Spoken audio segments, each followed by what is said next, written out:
The Fujifilm X100VI was just released, and here's 7 reasons why I bought it, despite being a Sony fanboy. You see, I've used many different cameras for photos and videos over the past couple years, but I always come back to Sony. They just work the best for my personal workflow, especially when it comes to video. To improve it even more, I sold my Sony a7S III for 2 FX30s, but I don't want to use them for everything. As much as I love video, I don't want to shoot video all the time, nor feel like I have to capture and create everything just for content. Over time, it just drains me mentally and creatively. So the Fujifilm X100VI is a solution to this issue, and I'm hoping that it'll make things painless and more enjoyable.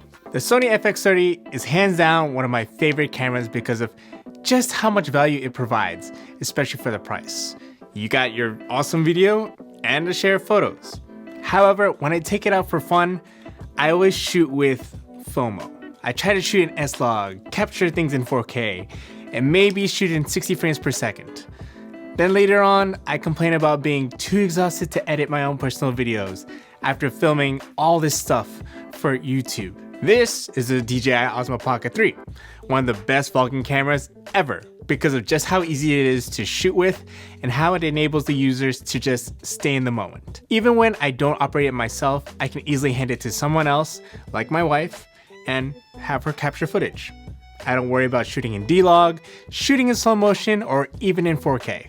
All of this makes it less of a pain to use and instead gives more freedom to enjoy the moment. I believe the Fujifilm X100VI will give me a similar experience, but for photography, especially when it comes to allowing me to travel lighter. Whenever I go to New York City or some family friend event, I would bring along with me my best camera body, best lens, and all the accessories I think I would need. By the end of the trip or event, my 10-pound bag has punished me to resentment. Bruh, I'm not getting paid for any of this. We're not making a commercial or a short film with any of this gear. Yet I just can't help myself from bringing what seems like everything I think I might need. One of the best setups that I carry around is the Sony FX30 with the beloved Sigma 18 to 35mm f1.8. Altogether, it's 4 pounds.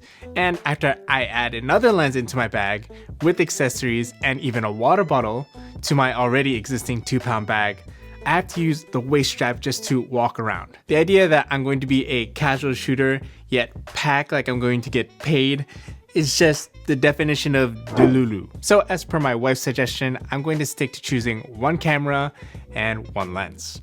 And since the X100VI is exactly this, having that single lens will push me to be better in creativity and composition. My happiest times taking photos were when I had a simple point and shoot camera. Ever since I discovered more lenses, I've just been getting into that gear acquisition syndrome, thinking about the lenses that I could have and curious about what other lenses I could try. And then all of a sudden I just lost my contentness with what I had. Here's a self-portrait I took using natural light with an older point and shoot camera. I had no idea what I was doing, but I knew I liked it. The Sony FX30 allows me to use all kinds of lenses, and I love it. But I always feel a sense of FOMO when I leave that behind. So when I had the Fujifilm X100VI's single lens of 23mm, I believe that's more than what I need. And even if I can't zoom like my point and shoot cameras of old, we still have 40 megapixels to play around with later if we want. Overall, taking away the friction of changing lenses will just give me more time to take more photos. Lately, the only times that I've been actually taking photos have been as reminders for my phone, church, and for thumbnails for these videos. My wife though, she actually takes more photos of us than I do. That sounds pretty backwards since I'm the guy with all the gear. I stopped taking as many photos because I make myself believe the idea that I have to edit afterwards. But in the end, no one actually sees the photos because I become so overwhelmed with all this work I give myself, so the files just sit on the drive. One of the things that I learned from Atomic Habits by James Clear is that if you want to build a new habit, you have to set up your environment for that to be even possible. If we can set a routine and an environment that helps promote positive feedback, this will further improve the experience of habit building. But if every photo I take brings me down this mental triathlon of taking, editing, delivering a photo, then a camera like the Sony FX30 won't do it for me in the long run because of so much friction. Ultimately, it'll just sit on a tripod till the next YouTube video. With the X100VI, it'll provide me an easier workflow from photographing to sharing. Even if the photo isn't 100%, as long as it can get me at least 90% of the way there with just the JPEG, then I should be happy with that. I can be happy with that. Choose a photo, import it in my phone, and then share through AirDrop. Done. And my favorite part of the whole process will be that it allows me to edit less. I take a lot of photos of my family and friends, and the first thing they ask for is a copy of that photo. But every time they ask, what I really hear is import, edit. In the end, I won't give them the photo because I'm still going through that mental triathlon from earlier. Fortunately, I don't have to edit when Fuji has their film simulations that already bake in pretty good looks.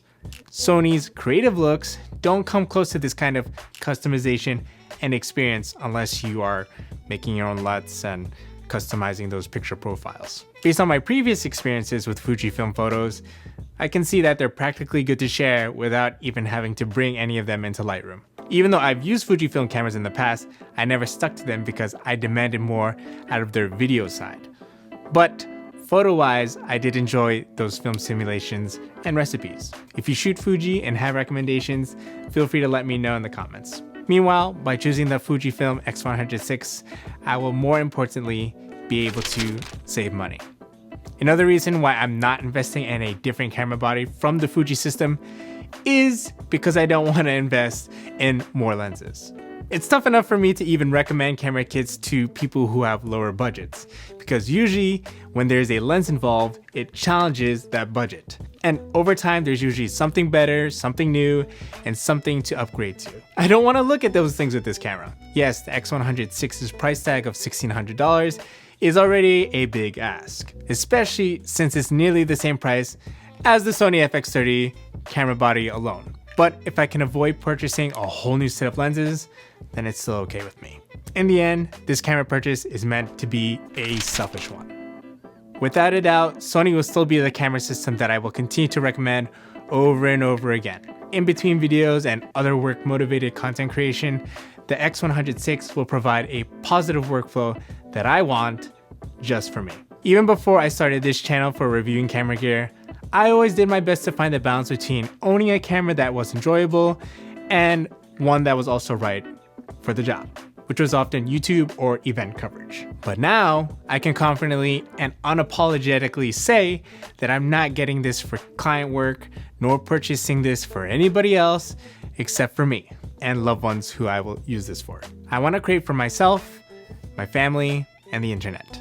That's it. That's my priority as someone who wants to be a full-time content creator. Although this camera is no workhorse in the same way that the Sony FX30 is, I believe it's still an important piece to resolving and preventing further creative burnout. Hopefully, I'm not making a mistake. But if you're interested in doing YouTube and are looking for an excellent camera to better your workflow, check out this video where I explain why I chose this camera over my Sony A7S III.